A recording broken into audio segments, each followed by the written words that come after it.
कोल्हापूर शहराचा पाणी प्रश्न कायमस्वरूपी सोडवण्यासाठी प्रशासनाकडून हालचालींना वेग आलाय.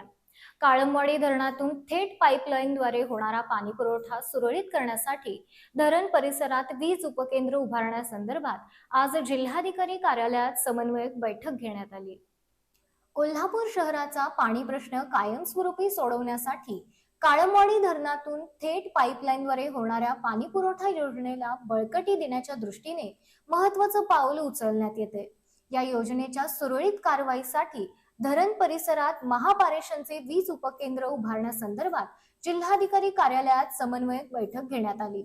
शहराला सुरळीत पाणी पुरवठा होण्यासाठी धरण क्षेत्रात वीज उपकेंद्र उभारणं आवश्यक असल्याचं मत राज्य नियोजन मंडळाचे कार्यकारी अध्यक्ष तथा आमदार राजेश क्षीरसागर यांनी व्यक्त केलं.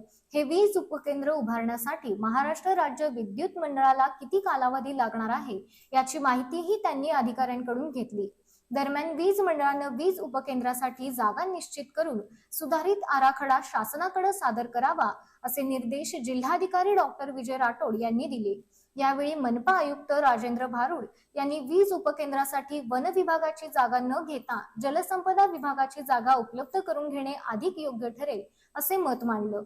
या बैठकीला मनपाच्या अतिरिक्त आयुक्त शिल्पा दरेकर, जलसंपदा विभागाचे कार्यकारी अभियंता अनिकेत सावंत, महापारेषण अधीक्षक अभियंता अभिजित धमाले, शहर वीज मंडळाचे कार्यकारी अभियंता अभिजित सिकनीस, महापारेषणच्या कार्यकारी अभियंता स्मिता कुलकर्णी, मनपाचे उपअभियंता जयेश जाधव यांच्यासह वन, जलसंपदा आणि वीज मंडळाचे अधिकारी उपस्थित होते.